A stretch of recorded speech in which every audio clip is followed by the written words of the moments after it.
பிஸ்மில்லாஹிர்ரஹ்மானிர்ரஹீம். அல்ஹம்துலில்லாஹி வகஃபா வஸ்ஸலாத்து வஸ்ஸலாமு அலா நபிய்யிஹில் முஸ்தஃபா வ அலா ஆலிஹி அஹ்லி ஸித்கி வல் வஃபா. அம்மா பஅத். அல்ஹம்துலில்லாஹ், ஃபத்ஹுல் முஈனுடைய பாடத்தை நாங்கள் படித்து கொண்டிருக்கிறோம். இதில் ஆரம்பமாக நாங்கள் முக்கத்திமாவை பார்த்தோம். அதிலும் இடையில் நிப்பாட்டியிருக்கிறோம் வபஅது என்ற வார்த்தையில். இன்றைய பாடமாக வபஅது என்பதிலிருந்து இன்ஷா அல்லாஹ் முக்கத்திமா முடியும் வரையில் பார்ப்போம். முஸன்னிஃப் ஸைனுத்தீன் அல் மக்தூமி ரஹ்மத்துல்லாஹி அலைஹி அவர்கள் தங்களுடைய கிதாபில் சொல்லும் பொழுது வபஅது மேற்கூறப்பட்ட பஸ்மலா, ஹம்தலா, சலாத்து, சலாம் இவைகளுக்கு பின்னர் என்பதாக சொல்லுகிறார். வபஅது மேற்கூறப்பட்ட வைகளுக்கு பின்னர் அதாவது மா தகத்தம மினல் பஸ்மலத்தி வல் ஹம்தலத்தி வஸ்ஸலாத்தி வஸ்ஸலாமி, முன் சென்ற பஸ்மலா, ஹம்தலா, சலாத்து, சலாம் இவைகளுக்கு பின்னர் அலா மந்துக்கிற மேலே கூறப்பட்ட சஹாபாக்கள் அதே போன்று ஆல் இவர்களுக்கு சலாத்தும் சலாமும் கூறியதன் பின்னர் ஃபஹாதா இதுவாகிறது. முஸன்னிஃப் ரஹ்மத்துல்லாஹி அலைஹி இதுவாகிறது என்பதாக சொல்கிறார். இதுவாகிறது என்று சொன்னால் கண்ணுக்கு முன்னால் தெரியக்கூடியதாக எதுவும் இல்லை. எனவே அந்த வார்த்தையை அவரே தெளிவுபடுத்துகிறார். ஃபஹாதா என்பது குர்ரத்துல் ஐனில் இருக்கக்கூடிய வார்த்தை. அவர் தெளிவுபடுத்தும் பொழுது ஃபத்ஹுல் முஈன் உள்ள வார்த்தையாக இருக்கும். எனவே ஃபத்ஹுல் முஈனில் சொல்லும் பொழுது அல் முஅல்லஃபுல் ஹாதிரு திஹ்னன், சிந்தனையிலே சமூகம் எடுத்திருக்கக்கூடிய அந்த கோர்வை செய்யப்பட்டதாகிறது. அதாவது குர்ரத்துல் ஐன் என்ற கிதாபாகிறது என்பதுதான் நோக்கம். ஃபஹாதா இதுவாகிறது. அல் முஅல்லஃபுல் ஹாதிரு திஹ்னன், சிந்தனையிலே சமூகம் அளித்திருக்கக்கூடிய அந்த கோர்வை செய்யப்பட்ட கிதாபாகிறது. முஹ்தஸருன், வட்டுருக்கமான ஒரு கிதாபாக இருக்கும், மிகவும் சுருக்கமான ஒரு கிதாபாக இருக்கும். இந்த முஹ்தஸர் என்ற வார்த்தையை பலர்களும் பல கருத்துகளில் பாவிக்கிறாங்க. ஒரு சிலர்கள் சொல்லுவாங்க அல் இக்லாலு பிலா இஹ்லால், மேலும் சொல்லுவார்கள் தக்சீருல் மஆனி மஅ தக்லீலில் மபானி என்பதாக சொல்லுவார்கள். முஸன்னிஃப் ரஹ்மத்துல்லாஹி அலைஹி, அதாவது ஸைனுத்தீன் அல் மக்தூமி ரஹ்மத்துல்லாஹி அலைஹி அவர்கள் என்ன விளக்கத்தை சொல்கிறார் என்றால், கல்ல லஃப்துஹு வ கஸுர மஅனாஹு, வார்த்தை குறைவு, கருத்து சொறிவானது, கருத்து ஏராளமாக இருக்கக்கூடியது, கருத்து அதிகமாக இருக்கக்கூடியது, வார்த்தை குறைவாக இருக்கும், ஆனால் அதனுடைய ஆழமான கருத்துக்கள் இருக்கும் என்பதாக சொல்லுகிறார்கள். அதே போன்று முஹ்தஸருன் என்ற வார்த்தை மினல் இஹ்திசாரி, இஹ்திசார் என்ற வார்த்தையிலிருந்து பெறப்பட்டதாக இருக்கும்.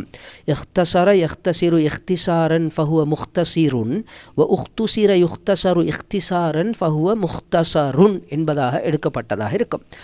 ஃபஹாதா இதுவாகிறது முஹ்தஸருன், வட்டுருக்கமான ஒரு கிதாபாக இருக்கும். ஃபில் ஃபிக்ஹி, ஃபிக்ஹ் கலையிலே ஒரு வட்டுருக்கமான ஒரு கிதாபாக இருக்கும் என்பதாக சொல்கிறார். இப்பொழுது ஃபிக்ஹ் என்றால் என்ன என்பதை ஃபத்ஹுல் முஈனில் தெளிவுபடுத்தும் பொழுது ஒஹுவ அதுவாகிறது. அதுவாகிறது என்றால் ஃபிக்ஹ் என்பதாகிறது லுகத்தன், லுகத்திலே அல் ஃபஹ்மு விளங்குதல் என்ற அர்த்தத்தில் உண்டானதாக இருக்கும். அப்போ ஃபிக்ஹ் என்றால் அரபு பாஷையில் நேரடி மொழிபெயர்ப்பு என்ன என்று கேட்டால் அல் ஃபஹ்மு விளங்குதல். அதே போன்று ஃபிக்ஹ் கலை அறிஞர்களிடத்திலே, கலை வழக்கிலே இந்த ஃபிக்ஹ் என்ற வார்த்தைக்கு என்ன அர்த்தம் என்று கேட்டால் அதையும் தெளிவுபடுத்துகிறார். வஸ்திலாஹன், கலை வழக்கிலே அல் இல்மு பில் அஹ்காமி ஷர்இய்யத்தில் அமலியத்தி அல் முக்தஸபி மின் அதில்லத்திஹ தஃப்சீலியா. அல் இல்மு பில் அஹ்காமி ஷர்இய்யா, ஷரியத்தினுடைய விதிகளை அறிவதாக இருக்கும். அல் அமலியத்தி, செயல் ரீதியான ஷரியத்தினுடைய விதிகளை அறிவதாக இருக்கும். அல் முக்தஸபி மின் அதில்லத்திஹ தஃப்சீலியத்தி, விரிவான ஆதாரங்களிலிருந்து பெறப்பட்டதான செயல் ரீதியான ஷரியத்தினுடைய விதிகளை, சட்டதிட்டங்களை அறிவதாக இருக்கும் என்பதாக முஸன்னிஃப் ரஹ்மத்துல்லாஹி அலைஹி அவர்கள் இஸ்திலாஹில் ஃபிக்ஹுக்கு விளக்கம் சொல்லுகிறார். இந்த அடிப்படையில் இந்த ஒவ்வொரு வார்த்தையும் பார்க்கும் பொழுது அல் இல்மு பில் அஹ்காம் என்று பார்க்கும் பொழுது அஹ்காம் தவிர்ந்தவைகளை பற்றி அறிவது இதிலிருந்து வெளியேறிவிடும். அதே போன்று அஷ்ஷரஇய்யா, ஷரியத்துடைய சட்டதிட்டங்கள் என்று சொல்லும் பொழுது ஷரியத்திட இல்லாத ஏனைய கல்விகளையும் நாங்கள் படிச்சிருப்போம், அவைகள் இதிலிருந்து வெளியேறிவிடும். உதாரணமாக 2 அரைவாசி தான் 1 என்று சொல்வதை போன்று 2 அரைவாசி 1 என்று சொல்கிறது இது ஷரியத்துடைய ஒரு கல்வி அல்ல. எனவே இது இந்த வார்த்தையின் மூலமாக வெளியேறிவிடும். அதே போன்று அல் அமலியத்தி என்று சொல்லும் பொழுது ஷரியத்தில் அமல் இல்லாத ஏத்திகாத் சம்பந்தப்பட்ட சில கல்விகள் இருக்குது. உதாரணமாக அல்லாஹு தாலாவுக்கு குத்ரத் வாஜிப் என்று சொல்வதை போன்று, அல்லாஹு தாலாவுடைய சுருக்கமாக சொல்வதாக இருந்தால் அல்லாஹு தாலாவினுடைய தாத்து சிஃபாத்துகளை பற்றிய கல்வி, இவைகளுக்கு ஃபிக்ஹ் என்பதாக சொல்வதில்லை. ஏனென்றால் இது ஷரியத்துடைய கல்விதான். ஷரியத்துடைய கல்வியாக இருந்தாலும் இது இஅ்திகாத் சம்பந்தப்பட்டதாக இருக்குது, அமலிய சம்பந்தப்பட்டதாக இல்லை என்பதனால் இது வெளியேறிவிடும். அதே போன்று அல் முக்தசபி மின் அதில்லத்திஹ தஃசீலியத்தி, விரிவான ஆதாரங்களிலிருந்து பெறப்பட்டதான செயல் ரீதியிலே உண்டான ஷரியத்தினுடைய விதிகளை சட்டத்திட்டங்களை அறிவதாக இருக்கும் என்று சொல்லும் பொழுது அல்லாஹு தாலாவுடைய இல்மை பொறுத்தவரையில் அது முக்தசபானது அல்ல, அது அல்லாஹு தாலாவுடைய தாத்தில் இருக்கக்கூடியது. எனவே அல்லாஹு தாலாவுடைய இல்மு அதிலிருந்து வெளியேறிவிடும். அது கதீமானது, அசலியானது. அல்லாஹு தாலா கதீமன் அசலன் அல்லாஹு தாலா ஆலிமாகத்தான் இருந்து கொண்டிருக்கிறான் என்ற அடிப்படையில் இது வெளியேறிவிடும். அதே போல அல் முக்தசபு மின் அதில்லத்திஹ தஃசீலியா, விரிவான ஆதாரங்களிலிருந்து, அல் முக்தசபு அல்லது அல் முக்தசபி விரிவான ஆதாரங்களிலிருந்து பெறப்பட்டதாக இருக்கும். அல் முக்தசபு மின் அதில்லத்திஹ தஃசீலியா என்றால் விரிவான ஆதாரங்களிலிருந்து பெறப்பட்டதானதாக இருக்கும் என்ன முடியும். அப்படி இல்லைன்னு சொன்னால் பெறப்பட்டதான அறிவு செயல் ரீதியிலே உண்டான ஷரியத்தினுடைய விதிகளாக இருக்கும் என்பதாக வரும். ரைட். இப்போ இந்த இடத்துல பார்க்கும் பொழுது ஷரியத்தில் விரிவான ஆதாரங்கள் சொல்லப்பட்டிருக்கும், தஃசீலான ஆதாரங்கள் சொல்லப்பட்டிருக்கும். அந்த ஆதாரத்திலிருந்து ஆய்வு செய்து பெறப்படக்கூடிய அந்த சட்டத்துக்கு தான் ஃபிக்ஹ் என்பதாக நாங்கள் சொல்லுவோம். அந்த கல்விக்குத்தான், அந்த அறிவுக்குத்தான் நாங்கள் ஃபிக்ஹ் என்பதாக சொல்லுவோம். உதாரணமாக அல்லாஹு தாலா குர்ஆனில் சொல்லும் பொழுது அகீமுஸ் ஸலா என்பதாக சொல்லுகிறான், தொழுகையை நிலைநாட்டுங்கள் என்பதாக சொல்லுகிறான். இந்த இடத்துல நாங்கள் பார்க்கும் பொழுது அகீமுஸ் ஸலா என்பது அம்ராக இருக்குது. அம்ரை பொறுத்தவரையில் உசூலில் படிக்கும் பொழுது சில பொழுது வாஜிபுக்கு அறிவிக்கக்கூடியதாக இருக்கும், நதுபுக்கு அறிவிக்கக்கூடியதாக இருக்கும், அதே போல் முஸ்தஹப்பின் மீது முபாஹின் மீது அறிவிக்கக்கூடியவைகளாக இருக்கும். ஆனால் இந்த இடத்துல நாங்கள் பார்க்கும் பொழுது பொதுவாக அம்ரு என்றதை வச்சு பார்க்கும் பொழுது அகீமுஸ் ஸலா என்பதாக அல்லாஹு தாலா குர்ஆனில் சொல்லுகிறான். எனவே அகீமு என்பது அம்ரு ஃபியால் ஆகிறது. அம்ரு லில் வுஜூப் எதுல்லு அலல் வுஜூபி, அல் அம்ரு லில் வுஜூப் என்ற அடிப்படையில் அம்ரு வாஜிபி மீது அறிவிக்கும் என்றால் அப்போ அகீமுஸ் ஸலால் இருக்கக்கூடிய அந்த அம்ரு வாஜிபின் மீது அறிவிச்சிருக்குது. எனவே நாங்கள் சொல்லுவோம் அகீமுஸ் ஸலா என்பது லில் வுஜூப், வுஜூபின் மீது அறிவிக்கக்கூடியதாக இருக்குது. இதுதான் நத்தீஜாவாக இருக்கும். அகீமுஸ் ஸலா என்பதாக அல்லாஹு தாலா சொல்லியிருக்கிறான். அல் அம்ரு லில் வுஜூப், அம்ரு வாஜிபின் மீது அறிவிக்கக்கூடியதாக இருக்கும். எனவே அகீமுஸ் ஸலா என்பது வுஜூபின் மீது அறிவிக்கக்கூடியதாக இருக்குது. அதே போன்று வலா தக்ரபு ஜினா என்பதாக அல்லாஹு தாலா சொல்லுகிறான், ஜினாவின் பக்கம் நெருங்காதீர்கள் என்பதாக சொல்லுகிறான்.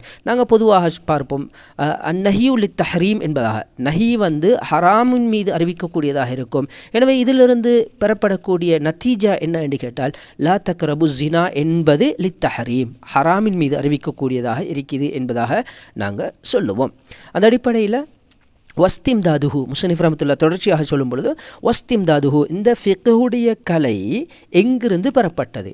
ஷரியத்தில் ஃபிக்ஹில் நாங்கள் சொல்லும் பொழுது உசூலுல் ஃபிக்ஹிலையும் படிக்கும் பொழுது படிப்போம் என்னென்னா, ஷரியத்துடைய அடிப்படை மூலாதாரங்கள் 4.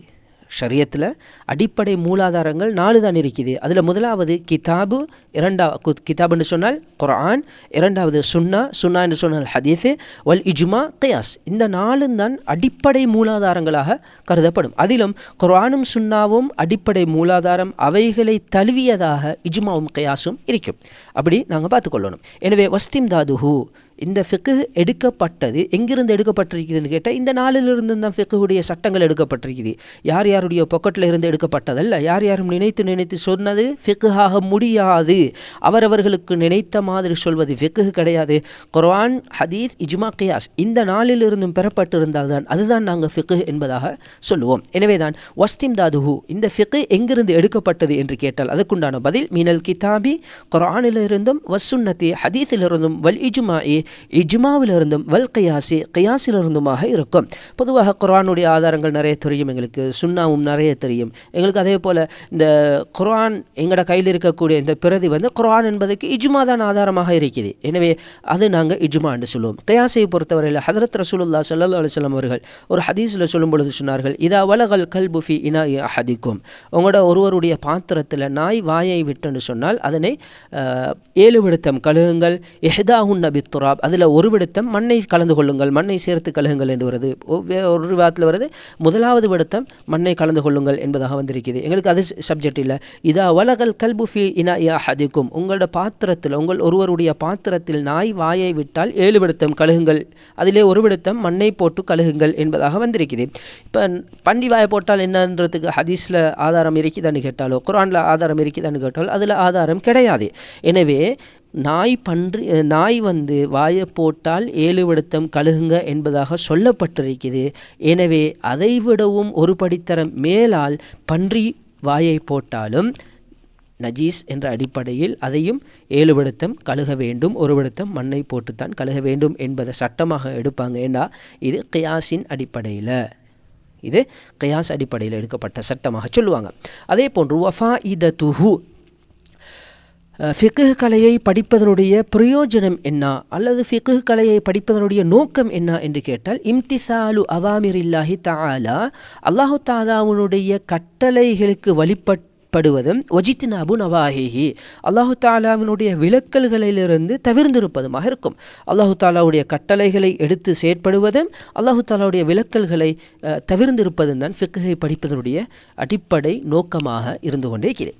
அதே போல அலா மத்ஹபில் இமாமி அஷ்ஷாஃபிஇ ரஹிமஹுல்லாஹு தஆலா வரதிய அன்ஹு, அலா மத்ஹபில் இமாம் அல் முஜ்தஹிதி, முஜ்தஹிதான இமாம் ஷாஃபியின் மதுஹபின் பிரகாரம் மார்க்க சட்டங்களை தெளிவுபடுத்தக்கூடியதான சுருக்கமான கிதாபாக இருக்கும். ஃபஹாதா இதுவாகிறது முஹ்தஸருன், வட்டுருக்கமான ஒரு கிதாபாக இருக்கும். ஃபில் ஃபிக்ஹி, ஃபிக்ஹ் கலையிலே வட்டுருக்கமான ஒரு கிதாபாக இருக்கும். அலா மத்ஹபில் இமாமி ஷாஃபிஇ ரஹிமஹுமுல்லா, ஷாஃபி ரஹிமஹுமுல்லா அவர்களின் மதுஹபின் பிரகாரம் மார்க்க சட்டங்களை தெளிவுபடுத்தக்கூடிய சுருக்கமான வட்டுருக்கமான கிதாபாக இருக்கும். அலா மத்ஹபில் இமாமில் முஜ்தஹிதி, முஜ்தஹிதான இமாம் ஷாஃபியின் மதுஹபின் பிரகாரம். அவர் யார்? அபி அப்துல்லாஹி முஹம்மது பின் இத்ரீஸ அஷ்ஷாஃபிஇ ரஹிமஹுமுல்லா, இதுதான் அவருடைய பெயர்கள். அபு அப்துல்லா என்பது முஸன்னிஃப் ஹதரத் இமாம் ஷாஃபி ரஹிமஹுல்லா அவர்களுடைய குன்யத்து. முஹம்மது என்பது இமாம் ஷாஃபி ரஹிமஹுல்லாவுடைய பெயர். அவருடைய வாப்பாவுடைய பெயர் இத்ரீஸ் என்பதே. ரலியல்லாஹு அன்ஹு, அல்லாஹு தஆலா அவரை பொருந்தி கொள்வானாக. அதாவது மா ذهب இலைஹி மினல் அஹ்காமி ஃபில் மசாயிலி, மசாயில்களில் சட்டங்களில் இருந்தும் இமாம் ஷாஃபி ரஹிமஹுமுல்லா அவர்கள் எதனை சரியாக கருதி சென்றார்களோ அதன் பிரகாரம், ஷாஃபி மதுஹபின் பிரகாரம் என்று சொல்லும் பொழுது ஷாஃபி மதுஹப் இமாம் ஷாஃபியின் பிரகாரம் அல்ல. இமாம் ஷாஃபி ரஹிமஹுமுல்லா மஸ்அலாக்களில் வரக்கூடிய கேள்விகளுக்குண்டான பதில்களிலே சட்டம் இப்படித்தான் இருக்கும் என்பதை எந்த அடிப்படையில் சென்று சரியானதாக கருதினார்களோ அதன் பிரகாரம் என்பதாகத்தான் அர்த்தம் வைக்கணும். இத்ரீஸ் என்பது வாலிதுஹு, இமாம் ஷாஃபிஇ ரஹிமஹுல்லா அவர்களினுடைய தந்தையாக இருக்கும். ஹுவ இப்னு அப்பாஸ் இப்னு உஸ்மான் இப்னு ஷாஃபிஇ இப்னு சாயிப் இப்னு உபைத் இப்னு அப்தி யஸீத் இப்னு ஹாஷிம் இப்னு அல்-முத்தலிப் இப்னு அப்தி மனாஃப் என்பதுதான் இவருடைய பரம்பரையுடைய பேர். இமாம் ஷாஃபி ரஹிமஹுல்லாவுடைய பரம்பரையுடைய பேரை சொல்லியிருக்கிறாங்க. எனவே அதுக்கு பின்னால் சொல்லும் பொழுது என்ன சொல்கிறாரு? வஷாஃபிஉன், ஷாஃபிஇ என்பது நாங்கள் இமாம் ஷாஃபிக்கு ஷாஃபி இமாம் என்பதாக சொல்கிறோம். ஆனால் அவருடைய பேர் என்னன்னு கேட்டால் நாங்கள் என்ன சொல்லுவோம்? முஹம்மது என்பதாக சொல்லுவோம். ஆனால் யாருக்குமே முஹம்மது என்பதாக சொல்கிறதில்ல. இமாம் ஷாஃபி மதுஹப் என்பதாகத்தான் நாங்கள் சொல்கிறோம். இது எதன் பிரகாரம் சொல்கிறோம் என்றால், அவர்களுடைய அப்பாவளியில் இருக்கக்கூடிய ஒரு பாட்டனாருடைய பேர் தான் ஷாஃபிஇ என்பது. எனவே இந்த ஷாஃபி என்பவர் அதே போல் அவருடைய தந்தையாகிய சாயிப் என்பவரும் பத்ருடைய நாளில் இஸ்லாத்தை ஏற்றுக்கொண்டார்கள். எனவே அந்த பரக்கத்தின் பிரகாரம் ஒரு ஷஹாபியின் மீது இணைக்கப்பட்டு தான் முஹம்மத் இப்னு இத்ரீஸ் ரஹ்மத்துல்லாஹி அலைஹி அவர்கள் ஷாஃபிஇ என்பதாக அழைக்கப்படுகிறார்கள். எனவே வஷாஃபிஉன், ஷாஃபிஇ என்பது ஹுவல்லதி யுன்சபு இலைஹில் இமாமு, இமாம் முஹம்மது பின் இத்ரீஸ் அவர்கள் இணைக்கப்படக்கூடியவர் இவராக இருக்கும். யார்? ஷாஃபிஇ என்பவராக இருக்கும். வ அஸ்லம ஹுவ, இந்த ஷாஃபிஇ என்பவரும், வ அபூஹு அவருடைய தந்தையாகிய சாயிப் என்பவரும் இஸ்லாத்தை ஏற்றுக்கொண்டார்கள். யௌம பத்ரின், பத்ருடைய தினத்திலே.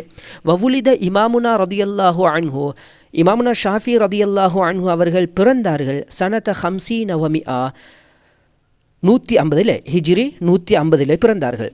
இங்கே கஸாவிலே பிறந்தார்கள். வதூஃபிய யௌமல் ஜும்ஆத்தி சல்ஹ ரஜப சனத 40 வமிஅத்தைன் ஹிஜ்ரி 204 ரஜபு மாதம் இறுதியிலே அல்லது ரஜபு மாதம் கழிந்ததும் வெள்ளிக்கிழமை அன்று இமாமுனா ஷாஃபி ரதியல்லாஹு அன்ஹு அவர்கள் மரணித்தார்கள். அவர்கள் மரணித்தது மிஸ்ரில், எகிப்தில், எகிப்து என்று சொல்லுவோமே, எகிப்தில் ஹதரத் இமாமுனா ஷாஃபி ரதியல்லாஹு அன்ஹு அவர்கள் மரணித்தார்கள்.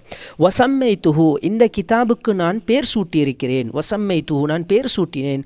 பி குர்ரத்தில் ஐனி பி முஹிம்மாத்தித்தீன், குர்ரத்துல் ஐன் பி முஹிம்மாத்தித்தீன் என்பதாக நான் பேர் சூட்டியிருக்கிறேன்.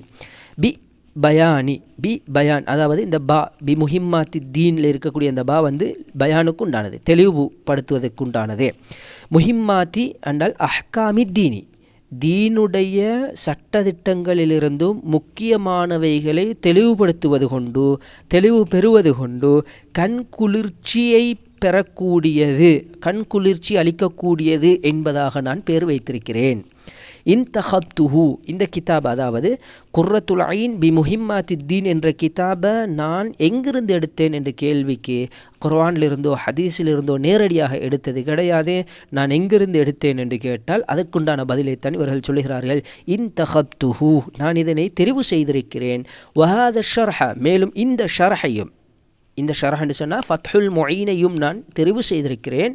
மினல் குத்துபில் முஅத்தமிதத்தி, மினல் குத்துபில் முஅத்தமதத்தி, முஅத்தமதான கிதாபுகளிலிருந்து நான் தெரிவு செய்திருக்கிறேன். அதாவது ஆதாரமாக எடுக்கப்படக்கூடிய கிதாபுகளிலிருந்து நான் தெரிவு செய்திருக்கிறேன். லிஷைஹினா ஹாத்திமத்துல் முஹக்கிகீன் ஷிஹாபுத்தீன் அஹ்மத் பின் ஹஜர் அல் ஹைத்தமி, ஷிஹாபுத்தீன் அஹ்மத் பின் ஹஜர் அல் ஹைத்தமி ரஹ்மத்துல்லாஹி அலைஹி அவர்களுடைய கிதாபிலிருந்து. வபக்கியத்தில் முஜ்தஹிதீன, இன்னும் எஞ்சியிருக்கக்கூடிய முஜ்தஹிதீங்களுடைய கிதாபுகளிலிருந்தும் தான் நான் இதனை தெரிவு செய்தெடுத்திருக்கிறேன். மிஸ்ல வஜீஹுத்தீன் அப்துர் ரஹ்மான் இப்னு ஜியாத் அஸ்ஸபீதி ரதியல்லாஹு அன்ஹுமா, அதே போன்று வஜீஹுத்தீன் அப்துர் ரஹ்மான் இப்னு ஜியாத் அஸ்ஸபீதி ரதியல்லாஹு அன்ஹு அவர்களுடைய கிதாபிலிருந்தும். வஷைஹி மஷாயிஹினா ஷைഖுல் இஸ்லாம் அல் முஜத்தித் ஜக்கரியா அல் அன்சாரி வல் இமாம் அல் அம்ஜதி அஹ்மத் அல் முஸஜ்ஜதி அஸ்ஸபீதி ரஹிமஹுமுல்லா, இந்த இருவர்களுடைய கிதாபுகளிலிருந்தும் நான் தெரிவு செய்திருக்கிறேன். மேலும் வகைரிஹிம் மின் முஹக்கிகி அல் முத்தஅஹிரீன், பிந்திய உறுதிமிக்க அறிஞர்களாகிய உலமாக்களுடைய கிதாபுகளிலிருந்தும் நான் இந்த கிதாபை தெரிவு செய்திருக்கிறேன். முஅத்தமிதன், அதுவும் எப்படி தெரிவு செய்திருக்கிறேன் என்றால், முதலாவது இமாம் ராஃபிஇ, அதே போல் இமாம் நவவி இருவரும் எந்த மஸ்அலாவில் ஒன்றுபட்டிருக்கிறார்களோ, அதாவது ஏதாவது ஒரு மஸ்அலாவில் பிரச்சனை வரும் பொழுது இந்த மஸ்அலாவில் இரு இமாம்களும், எங்களோட மதுஹபுடைய 2 ஷேகுகளும் ஒன்றுபட்டிருந்தால் அந்த கருத்தை நான் முற்படுத்துவேன். அதுக்கு மாற்றமாக இருவரும் கருத்து முரண்பாடுடைய கருத்துக்களை சொல்லியிருந்தால் அப்பொழுது யாருடைய கருத்தை முற்படுத்துவேன் என்றால் இமாம் நவவியுடைய கருத்தை நான் முற்படுத்துவேன். அதே போன்று அதுக்கு பின்னர் முத்தஅஹிரீங்களாகிய முஹக்கிகீங்களுடைய கருத்துக்களை நான் முற்படுத்துவேன் என்பதாக சொல்லுகிறார். அதான் பாருங்க, முஅத்தமிதன் அலாமா ஜஸம பிஹி ஷைഖா அல் மத்ஹபி, மத்ஹபினுடைய இரு ஷேகுகளாகிய அந்நவவியு வராஃபியு, இமாம் நவவி இமாம் ராஃபி ஆகிய இருவர்களுடைய கருத்திலும் இருவரும் எதிலே உறுதியாக இருக்கின்றார்களோ அதனை ஊண்டுதல் பெடுத்தவனாக, அதனை முற்படுத்தியவனாக நான் கோர்வை செய்திருக்கிறேன். இந்த கிதாபை நான் கோர்வை செய்யும் பொழுது அப்படித்தான் கோர்வை செய்திருக்கிறேன். அதே போன்று ஃபன் நவவியு, இருவருக்கும் கருத்து முரண்பாடு வரும் பொழுது அப்பொழுது யாரை முற்படுத்துவேன் என்ற கேள்விக்கு பதிலாக ஃபன் நவவியு, இமாம் நவவி, அவர்களுக்கு பின்னர் ஃபமுஹக்கிகு அல் முத்தஅஹிரீன், முத்தஅஹிரீன்களிலிருந்தும் முஹக்கிகீங்களுடையதை அதற்கு பின்னர் நான் முற்படுத்தியிருக்கிறேன் ரதியல்லாஹு அன்ஹும்.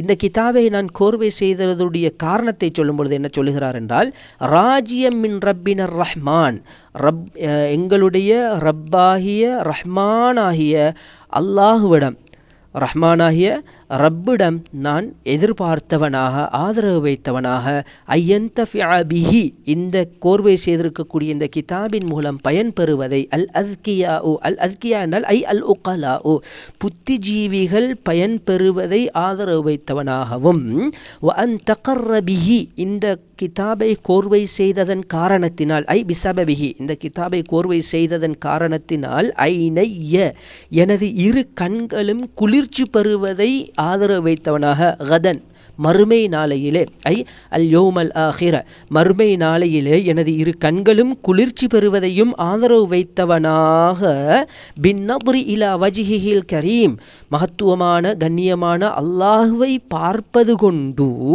மறுமை நாளையிலே எனது இரு